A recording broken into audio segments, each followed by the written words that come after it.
Alrighty, welcome back everyone. We just talked about the 12-team playoff and how I tend to believe it's just going to be a little blip, a 2-year blip on the college football history books, and definitely will be very interesting to watch how that kind of unfolds, especially on Selection Sunday. But let's get into SMU and talk about how this is a very, very interesting program going into the next 10 years of college football, let's say. They came into the ACC this past year and definitely have a good team going into this year, can definitely make a lot of noise in 2024, but I think they're a team that you're going to have to worry about for quite some time. And there's a big time reason for that, and it's because they got a lot of money. You might just remember back in, well, you probably won't remember, but back in 1987, SMU got the worst punishment that any college football program has ever gotten. They got the death penalty, which essentially means you cannot operate as a program for 5 years. You can't do recruiting, you can't have visits, you can't practice, you can't do anything.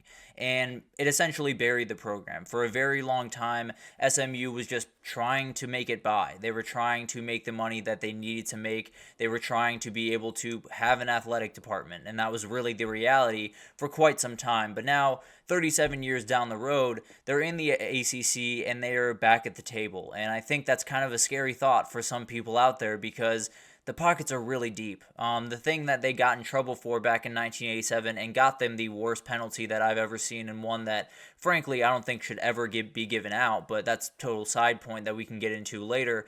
I think it's one of those things that now you can pretty much do with free will.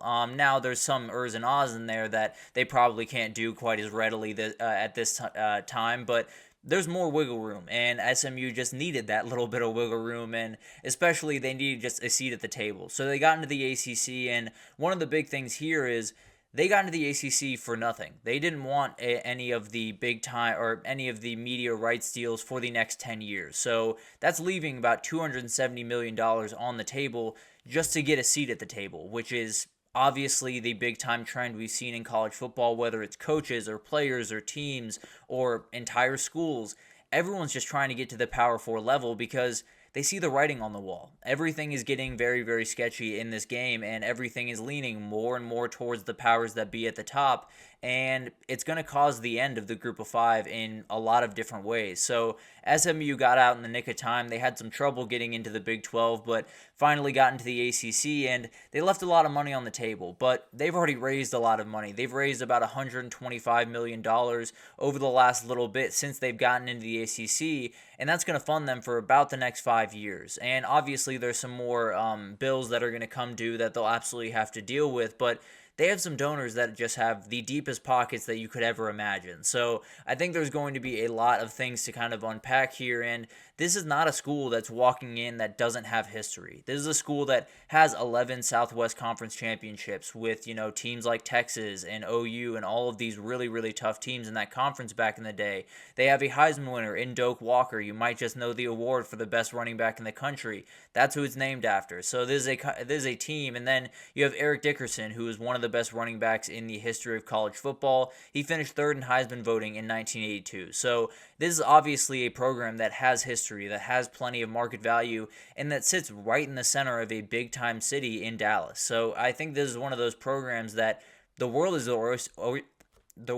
is their oyster at this point. They definitely have a lot of ability to make some noise going into the ACC this year, and if they can do that, then a lot of things can happen for this team. I'm not necessarily saying they're going to jump up into the upper echelon of the Georgias and the Texas and the Bamas of the world, but they absolutely can make some plays and be a big-time player in this ACC conference for quite some time. And if the ACC were to fold, there's someone that's going to be coming to the door to pick up the ACC or pick up SMU. Obviously, it was tough to get in for the Big 10 or for the Big 12 last time, but Brett Yormark this time around, I don't think would miss that opportunity. I'll just leave it at that. But SMU has so many things going for it. They have the most wins of any Texas school in the Power 5, plus the AAC, which is kind of a Power 5 conference at this point if you were to add another one into that group.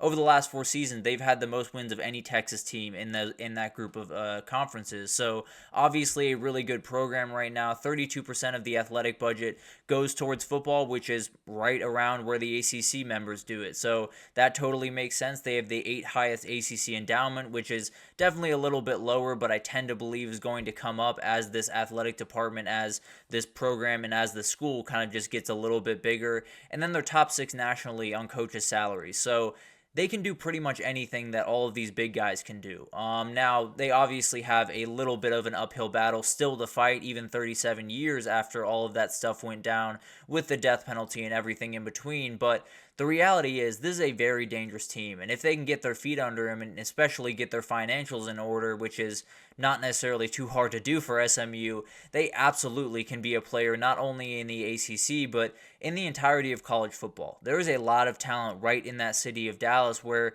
you can just go next door and play and go to some of these big time schools that absolutely have tons of guys coming out that are going to play high level football. And you don't have to grab all of them. Obviously, you got to compete against Texas and Texas A&M and OU on the recruiting trail because all of them are very close to Dallas, but at the end of the day, you're going to win some of those battles. And if you can start winning some more football games, you'll start winning more of those battles. And at the end of the day, they're one of those things, one of those programs where you wonder what would happen if 87 never happened, if they didn't get the death penalty, if they got, scholarship reductions and some of the penalties that we see today, if they got that back then. What is SMU now? Are they a SEC team that is right on par with Missouri and Kentucky and all of these other big-time programs? Are they, one of the best programs in the country because they were back then? It's definitely one of those things that is one of the biggest what-ifs in college football history. But at the end of the day, you can't really change the past. You can't deal with, what happened back then, and you wish you could, obviously, if you're an SMU fan. But at the end of the day, you're back at the table, and that's really all you needed. All you needed was a place to sit, and all you needed was a chance. And once they got it, it was going to be really scary, and I think we're seeing the start of that, and I don't know when it's going to end. I think there's going to be talent rolling through this program for quite some time. I think good coaches are going to stay at this program rather than go to what you would think would be an upgrade because of some of those coaches' salaries that they can hand out. So I think whether it's Rhett Lashley for the next 10 years or they bounce around to different coaches, there's going to be plenty of talent where they need to have it, which is in their backyard. Whether you want to go to DeSoto or you want to deal with some of the other high schools in Dallas, you're going to have plenty to play around with. You're going to have plenty of really big-time schools and plenty of awesome players to go out and pitch and say, you can literally go 5 minutes from your house and play big-time football and play elite football at the college football level. So that's a big-time thing for a lot of these kids. So it's going to be really interesting to watch them kind of go over the next 3, 5, 10 years because right now they don't have anything coming in from the ACC, but they have plenty coming in from all other places, whether it's donors or, different sponsorship deals that can absolutely come up in the next little bit. There's definitely a lot of stones that they have not even overturned for the revenue route, and once they do, this is going to be a very dangerous entity. So it's one of those things that I think we just haven't been talking about quite enough. Obviously, going into 2024, I don't necessarily see SMU as a big-time contender in the ACC. I think they're a dangerous team, but not necessarily a team that I tend to believe is going to find their way to Charlotte.